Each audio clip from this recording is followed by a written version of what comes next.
Everybody to go ahead and take their seats. All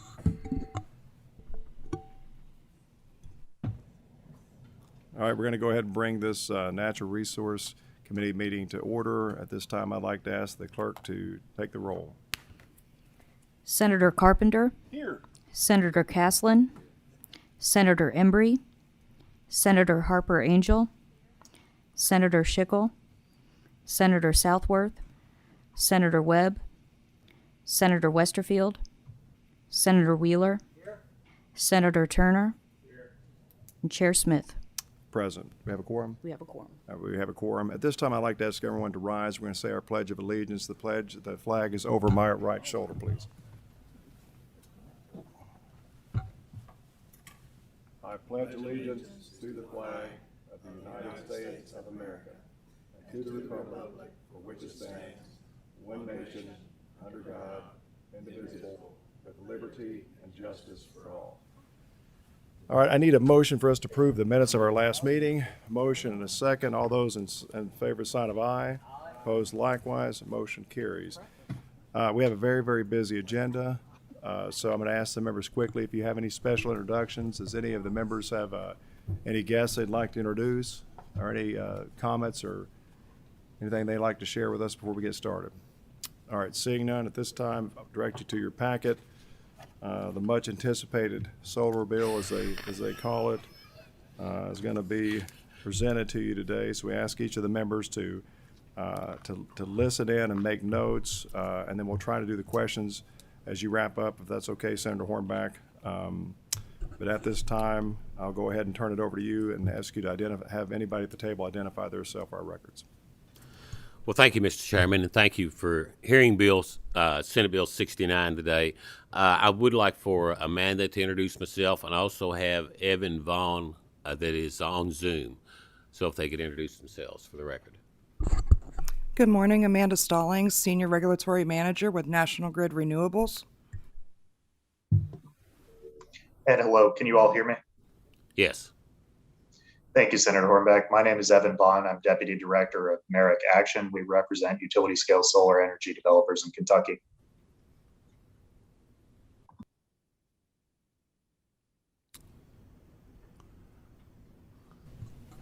Go ahead. Is there anybody else online that needs to identify themselves, or is that everybody?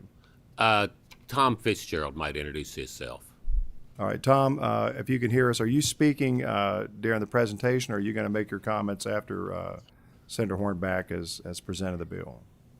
Mr. Chairman, I'm here to assist in any way that Senator Hornback needs in terms of explaining the process by which we got here, and also responding to the 11th hour letter that the PSC regulated utilities sent, I assume, to the committee.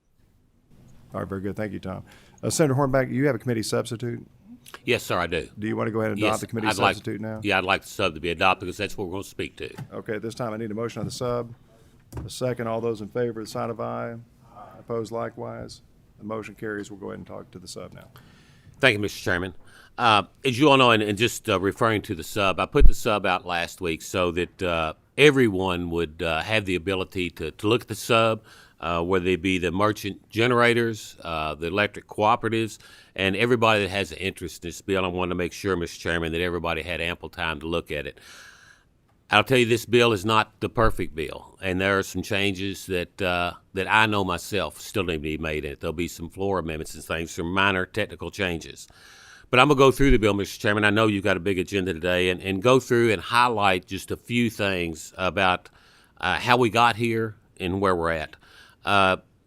This all started back in the springtime, back in May, I think is when we started meeting, and I've met all summer long with various groups, those parties that were going to be affected, and we have been all over the board with several drafts of what this bill is. You know, we came up with some ideas. We're talking about merchant generating facilities, and be sure that everybody knows what a merchant electric generating facility is. It's somebody that is over 10 acres, and that's sort of a relative number because people ask me, how did you come up with 10 acres? Well, we had to have a limit somewhere, and I think Mr. Kent Chandler is here from the Public Service Commission today and sits on the siting board, is chair of the siting board. And I know that if we went too small on acreage, that they would just be overloaded with the amount of applications they had and wouldn't be able to handle them all. I also know if we go too high that it doesn't suit a lot of people out there in the Commonwealth. So that's just a number that we came up with on where to start at on the merchant generating facility. The merchant generating facility is a facility that is not regulated. They're a non-regulated generating facility, not subject to the PSC, and they're selling wholesale on the grid is what they're doing. So they're different from the way we've been getting electricity. They deliver the energy a little bit different. When you go through this, there's two things that we wanted to do. Or two or three things I wanted to do in this bill. I wanted to keep home rule as much as we can. I think those local people, especially the counties that have zoning, which is I think is about 67 counties in the state of Kentucky. The others have got fiscal courts and stuff. I wanted them to have the ability to decide what suited their area of the state the best. Senator Turner, I know up in Martin County, I don't know whether, if that's in your district or what district it is, we're building the solar field's going to be built on an old strip mine. The setbacks need to be different. Senator Carpenter, there's a facility going in up your way that's going to be in a more of an area that's ag land, some residential houses around there, and I think that the local zoning board needs to be in charge of deciding what setbacks are. So a lot of the things that we have in this bill, the locals can take precedence over that, whether it be in setbacks and a lot of other restrictions they may have. I wanted the locals to have the final say in that. So some of these are just like recommendations. As you all well know, the process is they have to go before the siting board. In my legislation, they do have to notify the local officials 180 days before they go to that siting board. Because even though it's a public-private deal that they're doing, and we need to respect that, and we need not to impede that process in it all or any way and inflict any damage to especially the property owner. There's still the rights of the citizens, because these are such large facilities, to be notified of what may be coming to their county so they can have some input on it.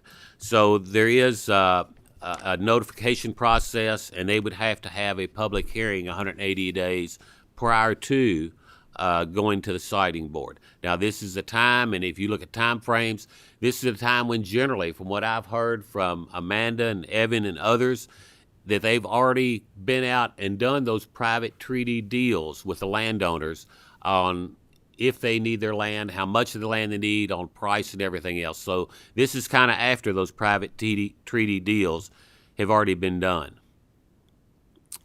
The construction contract, our certificate that they get in my bill lasts for 3 years. If any of you all read here lately, I know there's a problem with some of the interconnections with some of the companies, not all of the companies, but there is a problem with interconnection, and because our grid was not set up to take power onto the grid from a lot of different places, PJM, for one, has had to delay some of their projects. So instead of being 2 years like I had in some previous drafts, this has gone up to 3 years. Like I mentioned, if you are looking through the bill, the things like setbacks are just sort of a state recommendation. Those can be adjusted by the local officials when they're having it in front of the zoning board or somebody else. In my bill, the construction certificate, the siting board has all the jurisdiction over the construction certificate. After looking more and talking to more people after I submitted this draft, I know that in the draft it says that the siting board's authority would be turned over to the Energy and Environment Cabinet after the certificate was issued, the construction certificate.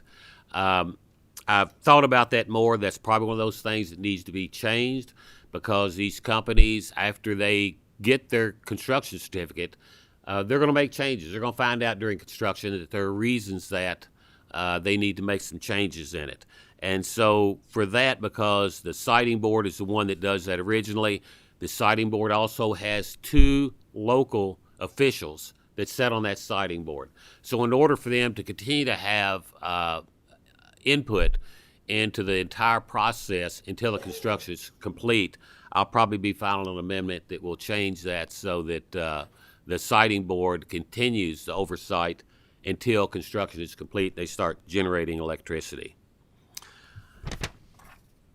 If you're going back to the decommissioning is probably the one issue I focused on more than anything. You know, the life of these panels are 20 or 25 years. If you look back what's happened over the last 10 years, because technology has advanced so quickly, a lot of these panels are being replaced within 10 years because they're a lot more efficient now. They can generate a lot more electricity. So in the decommissioning, the companies ask me, these merchant electric generating providers ask me, why are our restrictions tighter than they were on coal, gas, underground storage tanks? But Mr. Chairman, you're from the coal fields. You know of the billions of dollars worth of liabilities that the state has in coal fields, abandoned oil and gas wells. You're very familiar with the fact that every time you go fill up with gas, because somebody in the past in the legislature, when we were allowing them to put in underground storage tanks, didn't think about the decommissioning. And so now when you go to fill up your car with gas, you pay a portion of the price of the gas to go to cleaning up these underground storage tanks.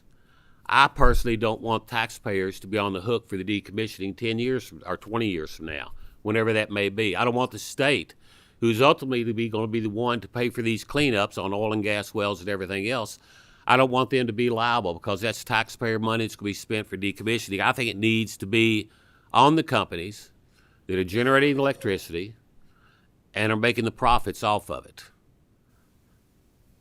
So in the decommissioning, it is pretty strict. It has a bonding requirement.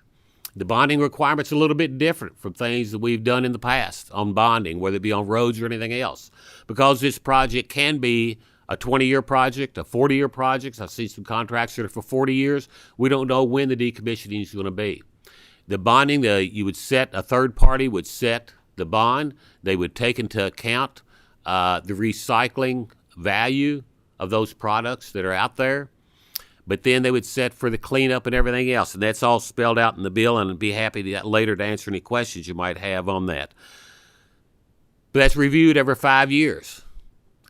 I want to make sure that that bond that is issued today, 20 years from now, it will cover the full decommissioning so the taxpayers don't have to pay the rest of it, or the state doesn't have to pay the rest of it.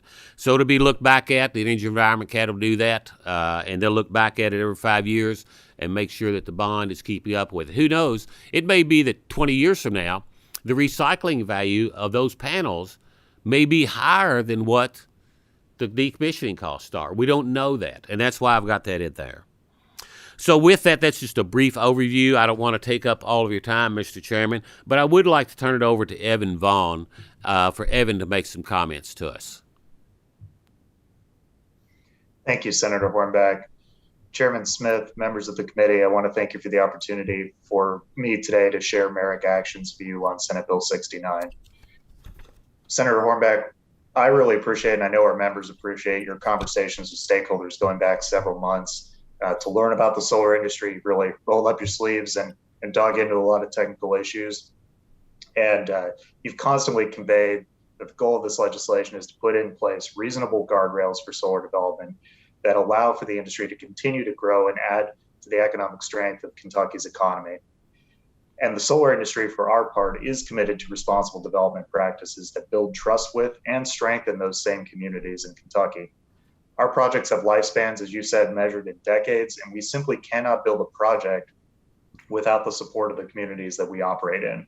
And that's why a lot of the elements of this bill, including the binding decommissioning plans and the bonding to go along with it, are already a standard practice for the solar industry. We have no opposition to that practice being codified to ensure that all of the companies beyond Merrick Action's membership are following the best practices. I will say that the businesses comprising our membership do have some concerns with a few elements of this bill. that we think could create negative unintended consequences for the private sector economic growth and job creation that the solar industry delivers. However, before I elaborate on those concerns, I do want to acknowledge and thank you, Senator Hornback, for expressing willingness to continue to work to refine this bill. As you said, it's a work in progress, and we are very happy to continue the conversations with you to get it to a place that I think all parties will see benefits. And I think that before I go there, I just do want to highlight a few of those issues that we see concerning for the committee's consideration. Primarily, our concerns are centered on Section 7, subsection 5, that requires a private business to both seek and receive approval from the Energy and Environment Cabinet prior to conducting a private business-to-business transaction. Again, we have no problem with the decommissioning plans, bonds, and similar forms of financial assurance and other obligations under the construction certificate staying with the project through any kind of an ownership transfer. And I think the bill is extremely clear about those ongoing responsibilities being in place. And again, we have no problem with notifying the Energy and Environment Cabinet or other government entities, as well as local officials, in terms of when transfer of control changes for a project. However, it's really that approval of a private business transaction that gives us heartburn. To our knowledge, no other state has that requirement. We can't think of any other non-regulated business, manufacturing or otherwise, that would be required to seek government approval to sell an ownership share. For example, and this is a really common scenario with the solar industry, if a solar company wanted to bring on a minority financial partner, like say Bank of America or another major bank, financial institution, it would not be allowed to do so under this language because the new partial owner, that Bank of America, could not meet the conditions of technical and managerial experience required in the solar industry to get that approval from the cabinet. And furthermore, because we are not a regulated industry, at least insofar as the merchant generating solar plants, we do bear the risk inherent in the project acquisitions as private businesses. And the bill, again, clearly does provide for the things that I think that this committee is concerned about, the decommissioning plans, the bonds, et cetera, staying with that project. So we suggest that perhaps the bill could be modified so that companies are required to provide notice of ownership changes, but would not ultimately be required to seek an approval for a private business transaction. And secondly, and a much more concise concern, is that in Section 8, there's an enforcement mechanism that would allow for the cabinet to shut down a energy project if it was not in compliance with the bill. We recognize that there's a need for some kind of enforcement to make sure that these regulations actually have teeth. But I think that fines or a similar mechanism would be much more appropriate. Having a government imposed suspension of an energy generating project can have really significant knock-on implications financially and otherwise for the reliable delivery of electricity and grid services that our companies have to meet in order to meet the expectations of their customers in the bulk electric grid. And then finally, we do hope that there could be clarification on the decommissioning and bonding requirements of this legislation, that if this bill does pass and the bonding and decommissioning requirements are in place, that our projects would not be subject to duplicative requirements at the local level. So if we're going to have a bond, if we're going to have to decommission, that's fine, but there shouldn't be two separate bonds or two separate regulations where we're posting different things. So we just want consistency there. So again, thank you, Senator Hornback and the committee for allowing me to speak on this important issue. You know, no industry wants to be overly regulated, but Merrick Action does believe that if these previously mentioned issues are addressed, the legislation could enable the continued responsible growth of solar in Kentucky, and we certainly want to do that. So thank you all again.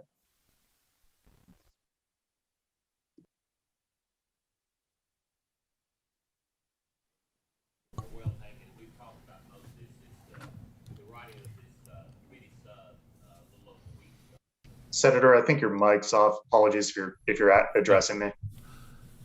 Yeah, Evan and I have talked about a lot of these changes over the last week since I wrote this last committee sub, and to be quite open with you, some of these would have been incorporated had I decided to go on and do another sub, but I didn't think it was fair to your members or others that were interested in the bill to draft a new sub. And one other comment I'd like to make is Fitz talked about the last minute letter that a lot of you all got from some of the other generating facilities that we have that are RPSC regulated. I've got them from those companies on both sides. I don't know whether everybody else did or not, but in my letters in the last couple of days, emails in the last couple of days, not only those opposed, but those regulated utilities that also are in favor of this, and like Evan said, of moving forward responsibly. And Mr. Chairman, this is an industry that's relatively new to Kentucky. We need to do something. Whether this is the correct bill or whatever we do, we need to do something. We need to do it for the protection of the taxpayers of the Commonwealth of Kentucky. We need to do it to help the siting board and what regulations they're putting on. And I know it's going to be changed a year from now, 2 years from now. Senator Webb, it's going to have to be updated. Like most other legislation, it's not going to be perfect the first time we pass it. So with that, thank you very much, Mr. Chairman. Very good. If Just there's any a- questions, we'll be happy to answer. We've got a couple questions. Of course, we've got other people to speak. Senator Hornbeck, I've talked to you several times and appreciate the fact that you have had so much input. And I'm not sure how I would have handled the work that you've done all summer. My staff has been at your disposal to work with you as you guys have gone through. And so we appreciate that. And this is a big piece of legislation that has the ability of impacting a lot of different other organizations, which brings me to my point. One of the concerns that I had was the changes to the site assessment report of the SAR, and I think it's an easy fix. It's the part where the issue with the decommission requirements on future electric generation. I think we could make a change to just remove the reference to SAR regulation of KRS 278-708, subsection 3, paragraph F. We can just remove that, and that takes out any unintended consequences that I think it has. That's going to be to coal, gas, nuclear, hydroelectric facilities as well. I don't think that was your intention. No. And so that would be one that I would recommend. I understand we probably will do something like that on the floor if that's agreeable to you. I've got a note of that already. I figured. But, Yeah. so that was one of the ones I wanted to bring up. I've got a couple of other members that have got questions for you. So at this time, I'll yield to Senator Webb. Thank you. And Chairman Hornbeck, you know that this issue is important to me, and we've discussed certain concerns as well, and I appreciate your work on this. And let me just preface the fact that as an underground coal miner and back in 81-ish, I built a passive solar home. So I've always walked the walk of energy diversification. But I have, and I believe that bonding and requirements and decommissioning plans are good thought and good planning. I have, having also, the Energy and Environment Cabinet, the promulgation of regulations pertaining to this. My question is, are there other states that have a model in regards that are doing this already, and the jurisdictional aspects, how that would interface with entities as far as just jurisdiction, the application of administrative regulations. I see Fitz is on here. He might have some insight on that too. Because you know how we lawyers are, Mr. Chairman, but but also the due process component of this section on page 19. If you suspend the operations of an operation, I want to make sure that there's adequate due process or the ability to maybe not compromise an entity over something trivial or a change of administration, that there could be a change of interpretation. We all know how that goes.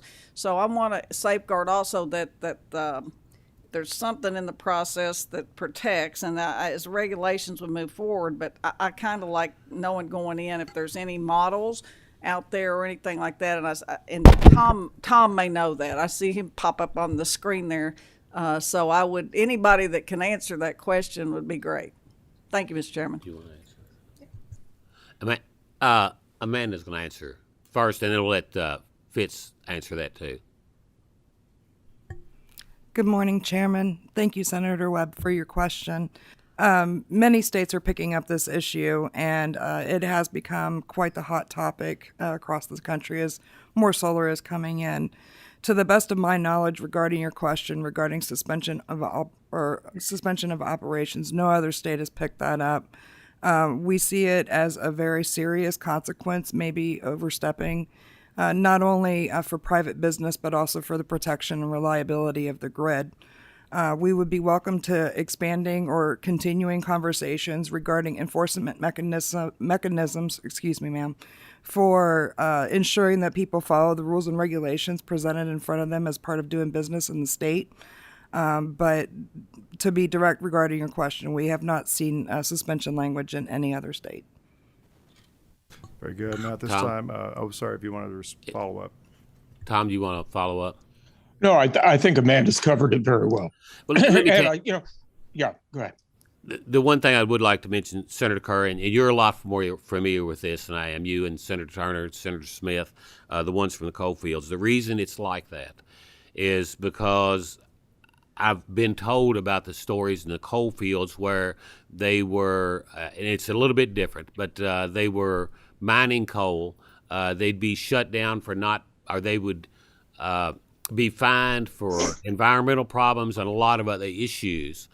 And then because they were producing so much coal, and the value, and this is just an example, was maybe mining $10,000 worth of coal a day, and they could get an attorney for $1,000 a day, and they just tell that attorney to hold this up for 5 years and look at the money they've made. That's from those horror stories, and you all from the coal fields know that better than I do. But it's a little bit different with merchant generators because the grid's going to be relying on them because their business is a completely different business what it is in coal. But that is how that got in there. But I do think that's pretty drastic. Tom, do you have anything else you'd like to add? Yeah. Mr. Chairman, members of the committee, Tom Fitzgerald, Kentucky Resources Council, former director. I don't disagree with the point that Evan made, with the point that Amanda made with Senator Hornback. I think any compliance mechanism that you put in place to assure compliance with a certificate or an approval needs to be graduated, so that you are just use the example of the coal. You don't start out with a cessation order. You start out with a notice of violation that identifies a problem, gives you time to fix it. And so whatever mechanism ultimately ends up being the compliance mechanism, whatever agency, whether it be an Energy and Environment Cabinet or it be the Public Service Commission, that assures compliance with the certificates, it needs to be graduated and it needs to be metered and it needs to be cognizant of the fact that you don't, as Amanda's pointed out, you don't want to take actions that are going to cause disruptions in the local grid. Very true. At this time, if there's no further questions from Senator Webb, Senator Wheeler, turn it over to you. Thank you, Mr. Chairman. I guess this question is directed to Mr. Vaughn. You said some of your members support the legislation and some don't. Would you have any breakdown on what percentage are pro and what percentage are con? Thank you for the question, Senator.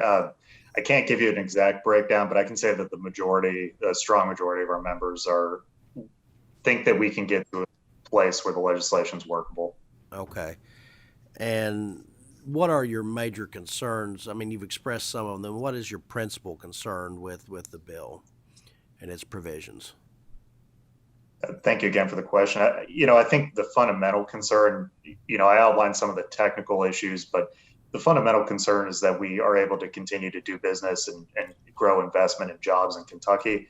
We want to be treated with reasonable regulations that, of course, protect Kentucky landowners. As I said, the communities are vital to our industry, but we do want to make sure that we're treated equitably with other industries and that we're able to continue to grow as a private business.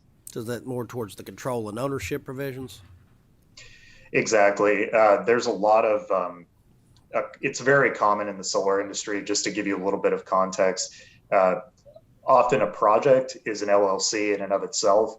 And it's a common financing mechanism, project financing, to have that risk contained within that LLC that's specific to the project.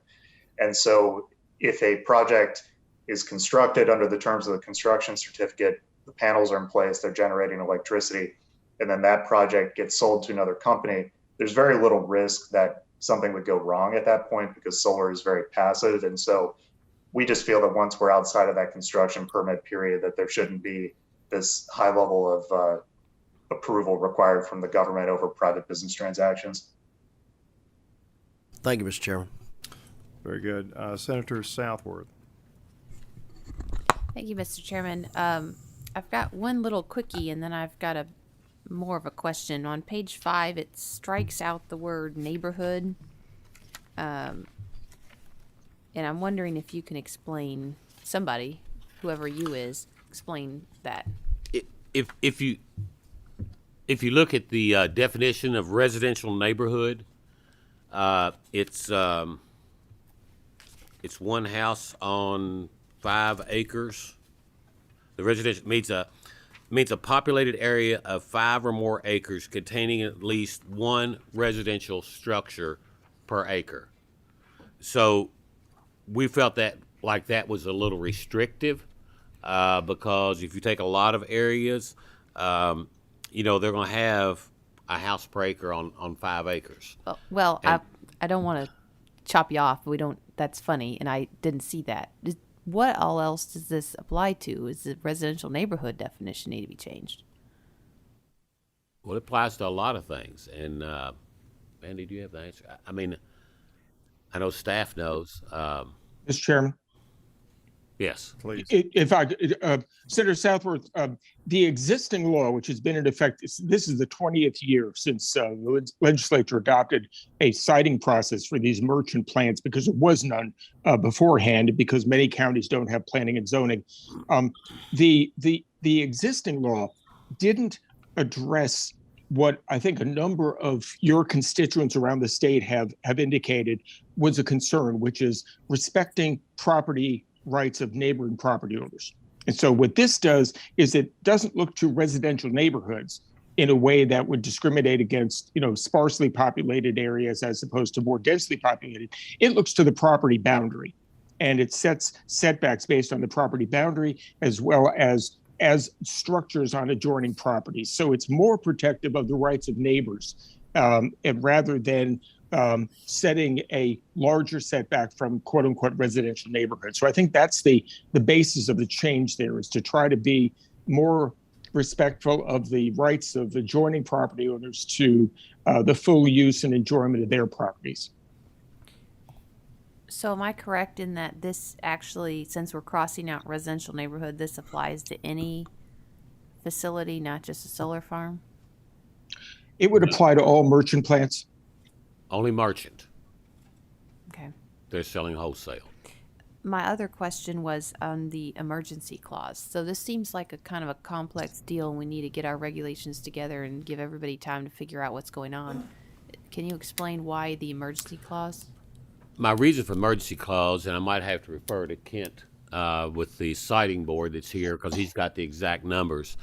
But they have already approved a few of these merchant facilities, and they've got several that have applied. And if we let this bill follow the normal process, then it doesn't become into effect until July. So it's one of those things. Do you want the siting board to continue on like they are and just without a lot of statute to back them up, go on and cite these facilities? Or if we as a legislature get a bill passed that we're comfortable with, that it gives them, the siting board, some direction as to what to do. That's the reason for the emergency clause, is because there are a lot of these applications out there now. Now, one thing I'll say, these applications that are out there, and this is a change coming from the merchant providers, they will not go back in time. And when I talked about the 180-day time frame prior to going to the siting board that they had to notify the public and have a public hearing, If they're closer than that already, they don't have to do that. So we did make sure that we don't want to slow down the projects and that they can keep moving forward.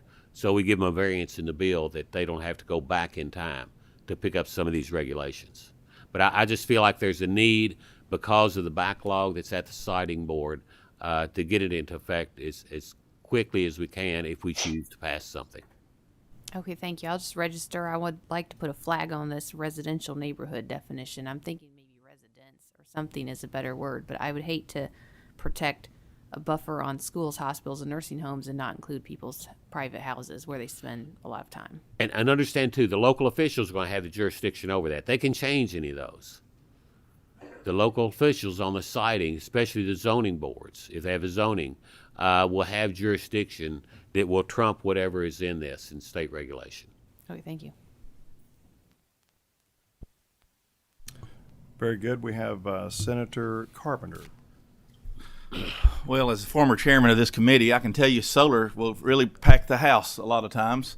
Some of the members in this room weren't on this committee when we were here probably 3 years ago talking about one of the most contentious solar issues, and probably one of the busiest times in Frankfurt before COVID hit and people actually could show up.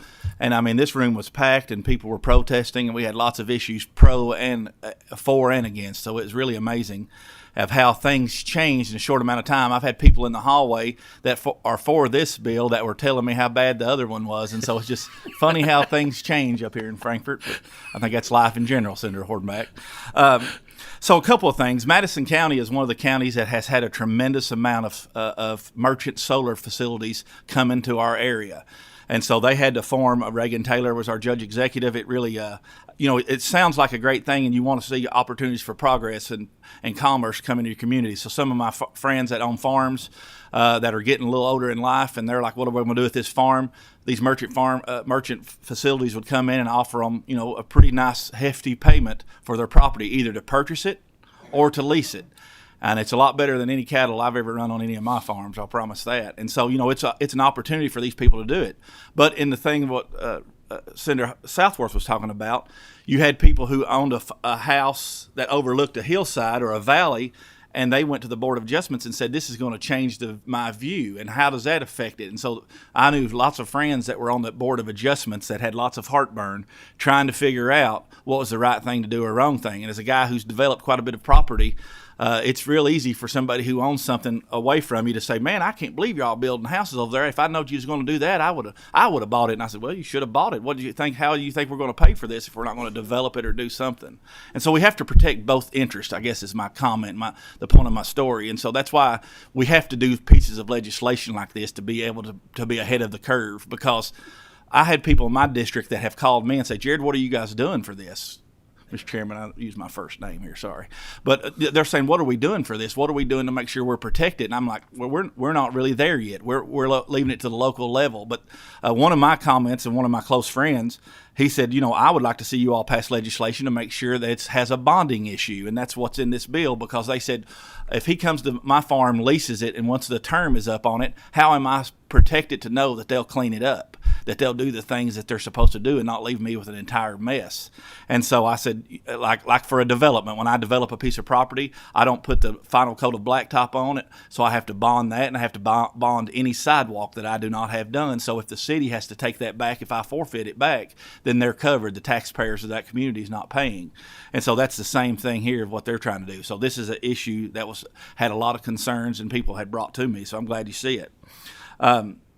There's lots of issues here, and there's, my phone lights up every 3 seconds here, somebody sending me another text message of something that they think we need to do or change or alter. And I know the utilities are kind of nervous of how this is going to affect them, Senator Hornback.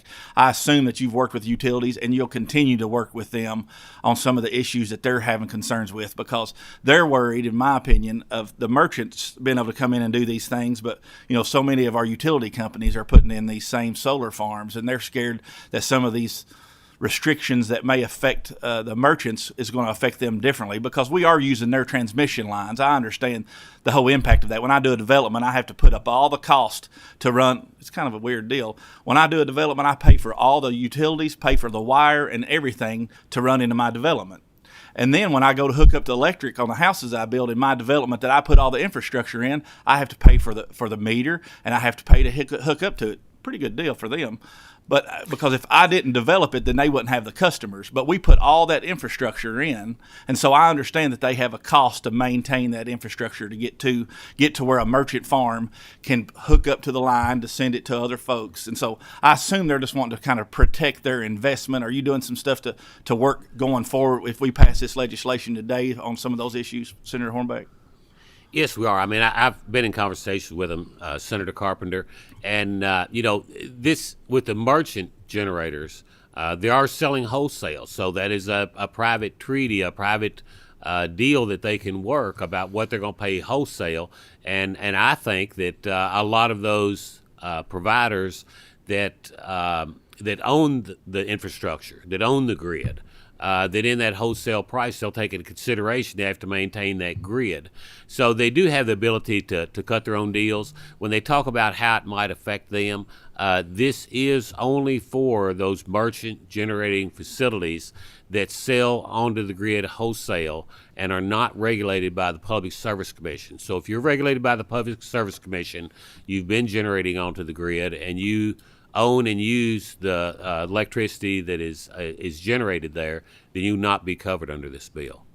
Well, I commend you for your efforts. I know this issue is not one you don't just throw a bill out there and everybody like, hey, it's okay, let's just roll with it. I mean, right? That's like my buddy Tom there said, you're going to have issues that come up right last minute, and there'll be issues that when you do a floor amendment that we're going to get blown up right at the last minute of the floor. Whether people do their job or don't do their job, there's going to be issues that somebody says, well, I don't really like the way this looks, and so. And mine and you and I come in here 12 years ago together, and you've done an outstanding job and always do what you say, and is never scared to take on the tough issues. I'll say that for you. And so we appreciate that, and that's why I'll make a motion to move the bill forward at this time, if that's allowed, Senator Smith, Chairman. But I'll let that be on the record that I'll make a motion for the bill. Very good. And the motion's there. We do still have other people that are assigned to speak, but appreciate your comments, Senator Carpenter. So we have Senator Turner, who's up next. Please go ahead, Senator Turner. Thank you, Mr. Chairman. I appreciate all the work you're doing in this. It's I've read it and reread it, and it's complicated and got calls like everybody else did, and one got mixed up in another bill. But I have a question for Mr. Vaughn about this transferring, and I think he used the Bank of America. Is that what I heard him say? Yes. Is he still on there? He's there.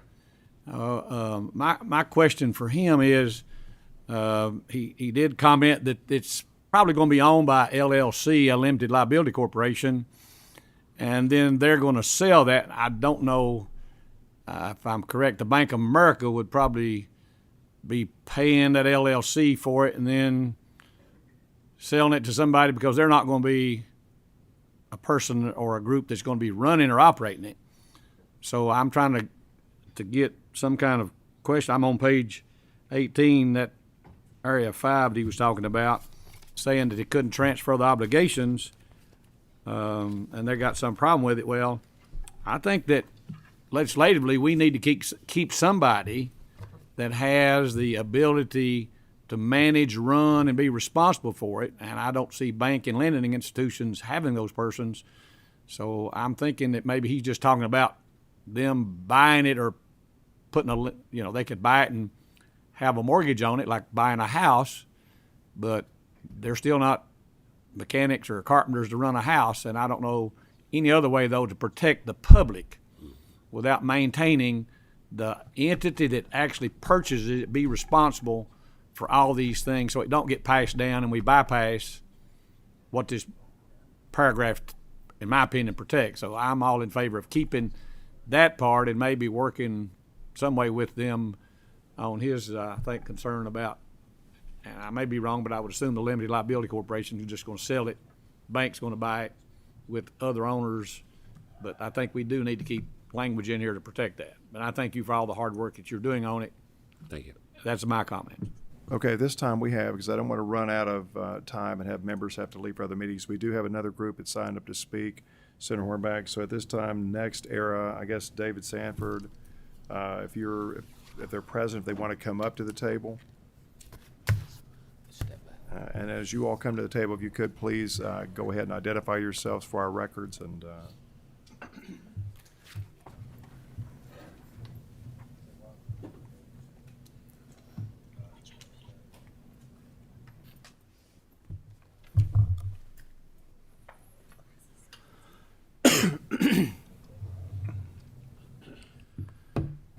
Good morning, Mr. Chairman. I'll let Mr. DiValerio go first. Good morning. Hi, good morning, Chairman Smith, committee members. Thank you for this opportunity to appear before you today. My name is Jennifer DiValerio of NextEra Energy Resources. NextEra is a diversified energy company and is the largest generator of renewable energy from the wind and sun in the world. Our business model is to build, own, operate our electric generation facilities through the life of those facilities, which includes decommissioning. We establish a presence in a community. When we establish a presence, in a community, our goal is to be a trusted and reliable community partner. My purpose today is twofold. First, I want to thank Senator Hornback for his work on solar legislation during the interim. I know he has devoted an extraordinary amount of time on SB 69, and the text of the committee sub provided to stakeholders last week was much improved from the as-filed version of the bill. Second, I want to convey that additional work is necessary to assure that this bill is good policy. The transfer of control provisions, the Cabinet's ability to shutter an operating facility, the lack of means to reconcile inconsistent obligations imposed by state and local government, and other provisions remain worrisome. An operator must have a high degree of certainty as to the rules of the road for investment of the size and scope that we're speaking of. Unfortunately, the committee substitute does not quite get us there. With that, I will turn it over to David Samford to address our particular concerns. Excuse me. Good morning. My name is David Samford. I practice law with the law firm of Goss Samford, PLLC in Lexington. For those of you who may not know me, I've really been fortunate to see this issue from every single angle. I represent developers who work on bringing these types of projects and other siting board projects to fruition. I've worked with public utilities who purchase the power and then turn around and use that to supply renewable energy needs for customers, industry, and economic development prospects. I've also represented landowners who've been negotiating leases for the use of their land to be used for solar development. And then for a period of about 5 years, I served as general counsel of the siting board. So I've been very fortunate in my career to be able to see this really from every single angle and to see how everything fits together. The goal here today is not really to prevent this bill from moving forward, but rather to just point out several areas where it can and should be approved. Some of those you've heard about already, but there's additional ones. Ironically, I don't think that there's a lot of serious dispute as to what the outcome should be, but making sure that we have the correct path to get there is very, very critical for a number of reasons. This is a highly technical area of the law with many complexities that span just the legal, but also the engineering and the operation of the bulk grid. There's issues of federal law that come into play, and so it's critical that it be done correctly and not be done quickly. The purpose of the siting board has always been to provide a backstop for situations where there is no local jurisdiction that has the authority or chooses to exercise the authority to make decisions that have implications for merchant electric generators. There is a couple of flaws in the law. One of them is decommissioning, which is not addressed, and it's important that that would be addressed in any new legislation. But the other one is that there's no way right now currently to resolve conflicts between any government mandate that a local government may impose upon a merchant electric generator and any condition that the siting board may also impose on that. And so what we have here really is, although it's well-intentioned, the committee sub creates administrative burdens on a merchant electric generating facility that are duplicative of what already exists in many local communities. And in fact, I think they're larger than what's necessary to actually solve the limited problem of how do we make sure that projects have an adequate decommissioning bond in place. The redundancy that this bill creates enhances the risk for inconsistent and conflicting mandates from state and local government without providing any means to address them. House Bill 392, which I think is also before this committee on solar, has a very clear primacy provision that would take care of that. This amounts to new and additional systemic regulatory risk that will make Kentucky less attractive relative to other states where that same risk doesn't exist for this type of investment. And it could, in fact, when you take all of these provisions together in their totality, it could amount, in fact, to a shadow moratorium on any sort of solar development in Kentucky. So it makes the path for securing renewable energy much more difficult for public utilities who are trying to meet a growing demand to be able to serve their customer loads, and also for economic development professionals who need to have the ability to say, we have access to renewable power. Now, some of the specific problems with the bill, the transfer approval process in Section 7, subsection 5, page 18 of the bill, has already been spoken to quite a bit, and I'll agree with everything that's said. It is very critical that we understand whether or not transfer of control approval is necessary when a construction is being constructed, which is the current law, or whether this bill is intending that to also take effect after the plant becomes operational. I had conversation with just about every attorney who's practiced before the siting board on any of these cases, and there was absolutely zero consensus as to what this language of this bill means, which creates confusion, which creates uncertainty, and all of that is very bad from a developer's point of view. The best policy, as has been said, is that there should be notice given when a transfer of control takes place. That notice should include who the new owners would be, what the decommissioning bond is at that time. It should be updated. There should be a commitment from the new owner to take on that responsibility and also to make sure that they follow through on the decommissioning obligation. But anything beyond providing that notice is unnecessary and frankly counterproductive.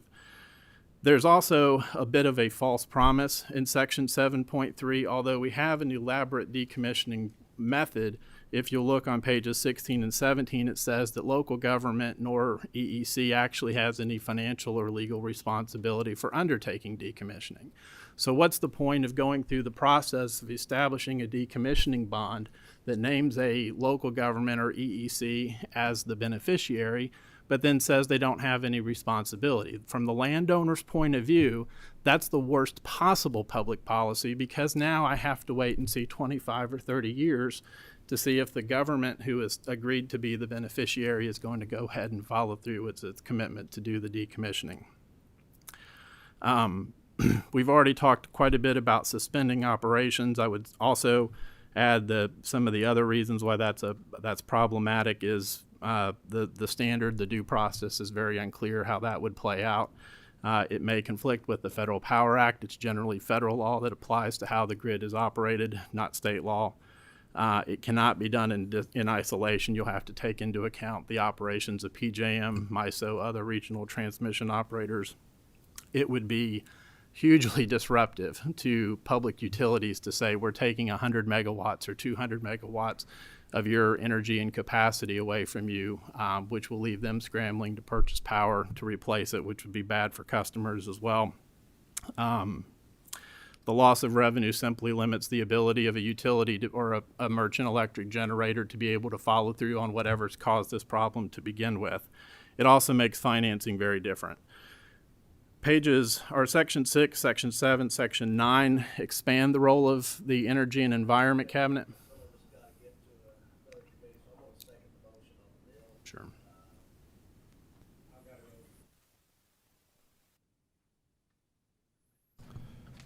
Gentlemen, we've got, here's what I've got. I've got a motion and a second, and I've got members telling me that they're got to leave to go to another meeting. So what I will do, just out of respect to everybody, and I appreciate that you guys got to speak last, and I apologize. We did not have it down, yet I knew that I had been informed that somebody was going to speak, and so we apologize for the mix-up, but that's something that we need to take care of. But nonetheless, we have a motion, a second.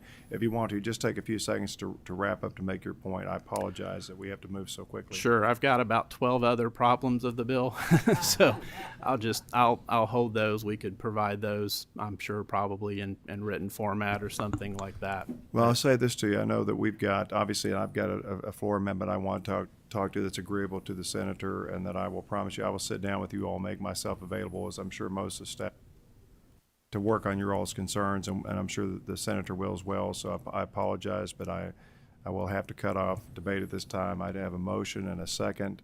At this time, I'll ask the clerk to call the roll. Senator Carpenter. Aye. Senator Caslin. Even though we're crunched on time, I'd like to explain my aye vote.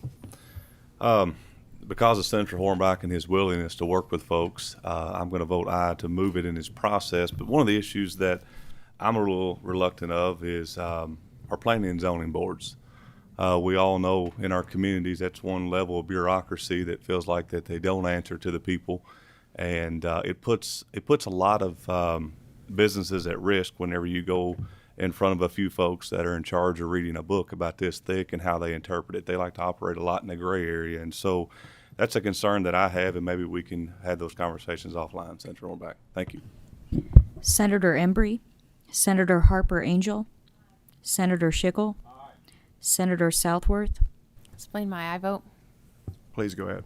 I'm voting aye and echo the comments from Senator Caslin. I'm still concerned about this residential neighborhood, and particularly that it's only able to be preempted if you have a county that has plenty of zoning. So, we need to have some kind of protections in there for, I think there's a large number of our counties that don't. So that, among all these other things, I'd like to see these various amendments, but I will go ahead and move forward in the process. Thank you. He voted.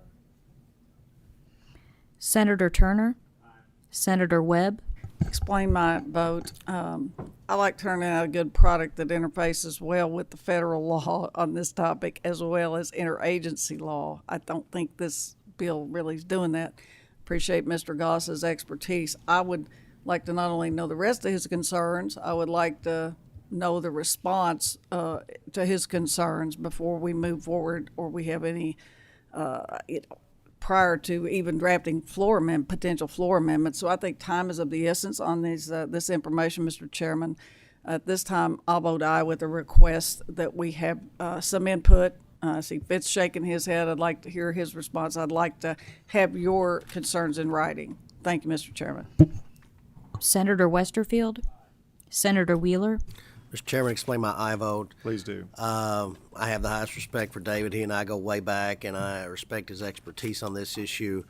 Nonetheless, based on Senator Hornback's willingness to consider some floor amendments that would tighten this bill up, I think he does express some valid concerns about the decommissioning process. I mean, we don't want to have a bunch of garbage dumps all over eastern Kentucky and the rest of Kentucky with solar panels. We've experienced that in the coal industry and other places. So I actually respect and applaud his efforts to make sure that we do have a clean environment. That even as we move towards clean energy, we also want people not to leave their mess behind. So I look forward to seeing what his final product is. But I'm voting aye to move it along.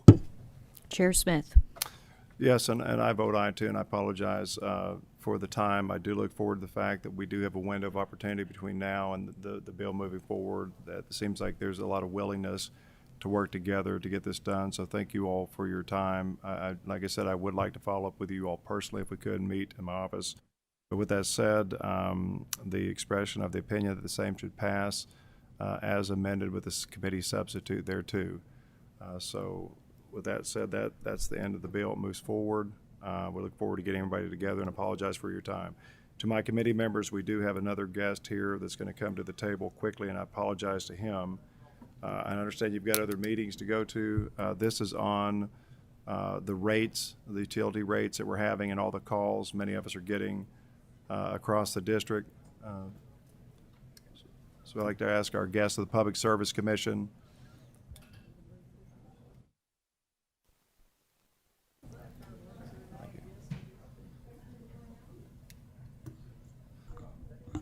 as you take the table, I'd like to thank you for coming. I know in the many years I've been here, it's been a difficult position for the Public Service Commission to come with so much on your plate to come before our committee, but we feel like this is extremely important to us. And at this point, I'll turn the meeting over to you. And it looks like we've got about probably 10 minutes, and I apologize, but if you could just kind of bring us up to speed on everything. So, as always, I'll introduce myself, Kent Chandler, the chairman of the Kentucky Public Service Commission. Just a quick disclaimer, I can only speak for myself. The commission can only speak through its orders. And anything I say today does not reflect upon the remainder of the Public Service Commission.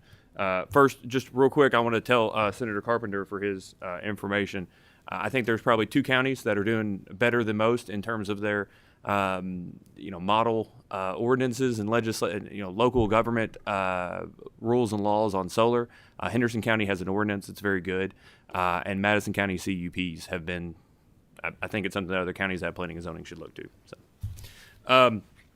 So, as all you know, the Kentucky Public Service Commission is a 3-member regulatory agency that regulate the rates and service of water, electric, gas, telecommunications, and wastewater utilities.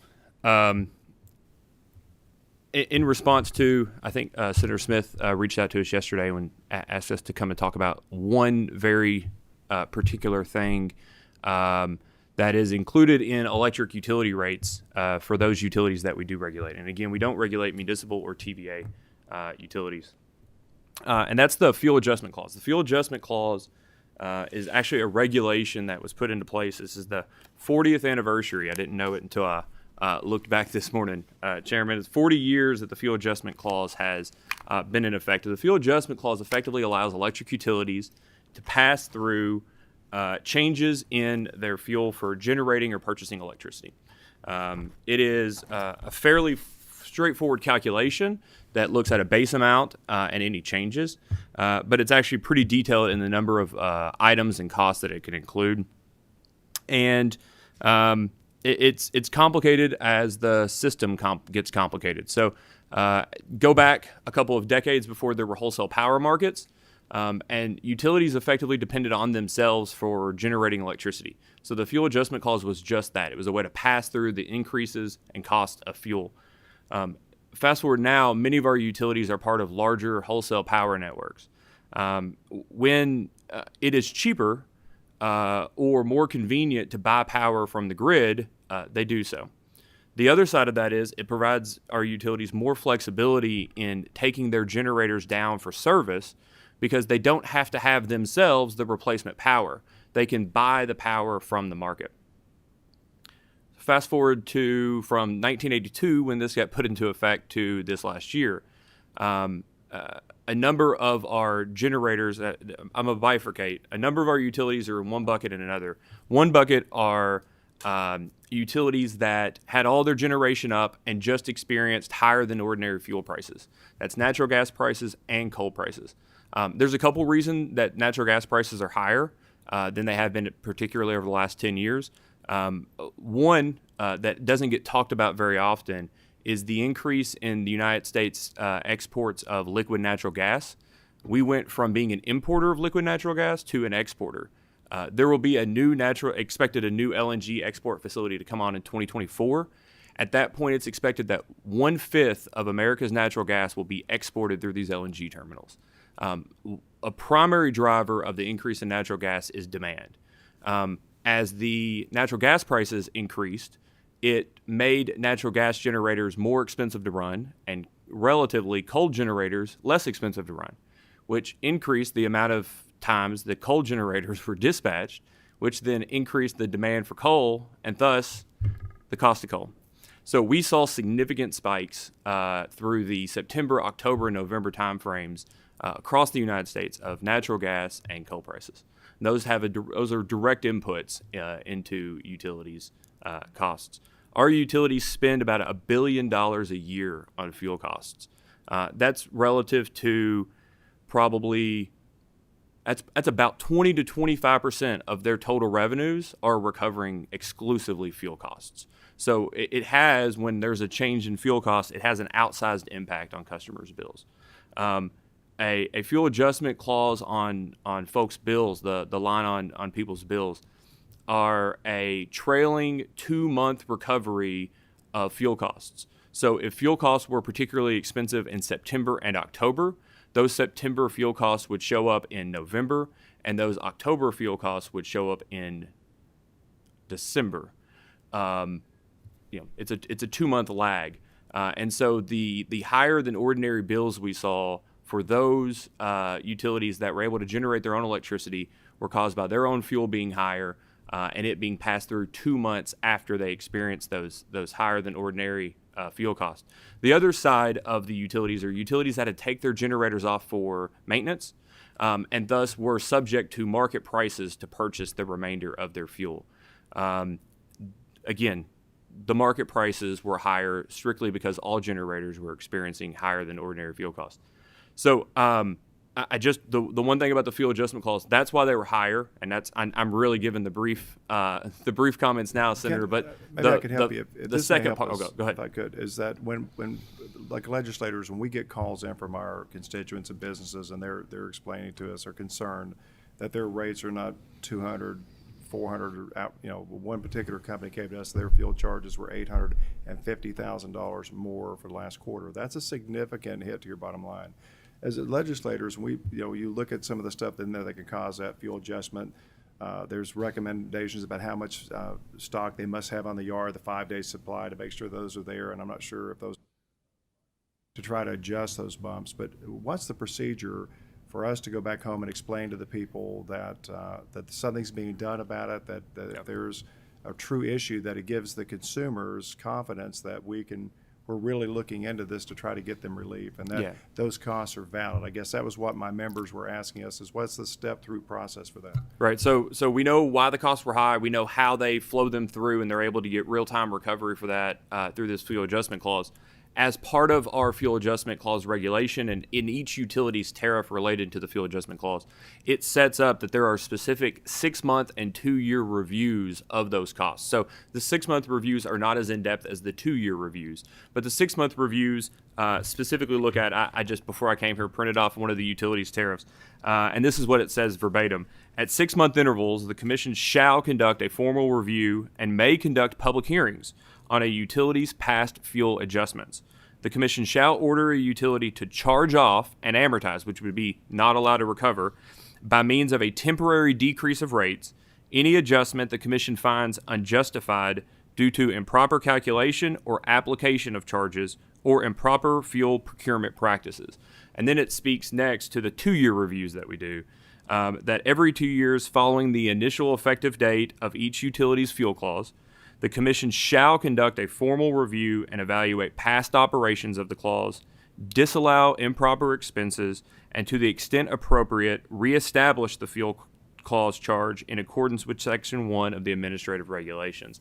So if we find that a utility hasn't calculated or procured their fuel in a reasonable manner or in accordance with the law, we can not only require them to refund the customers whatever cost that it's all subject to review, whatever cost were inappropriate, but we're also able to, if we find that the violation was bad enough, we can actually take away their ability to use the fuel adjustment clause moving forward, and they'll have to recover their fuel costs in a different manner. So the mechanisms are already there. This is something we've done every 6 months and every 2 years for the last 40 years, and it's something we'll continue to do in the future. And like I said, I appreciate it. I apologize for the haste of being here at the end with it.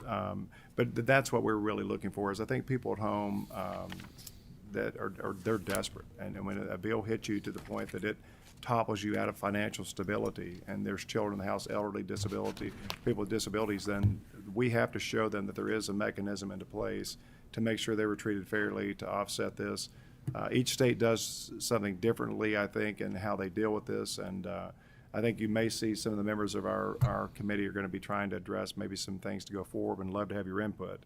But again, thank you so much for coming. It speaks volumes. I don't know that we've had the Public Service Commission come in front of our committee for some time, and I look forward to talking to you maybe sometimes outside of a committee meeting to work on this. But thank you, sir, for your time. Apologize to my members and the audience for running over, and that's with the motion to adjourn. I think everybody's gone. We stand adjourned.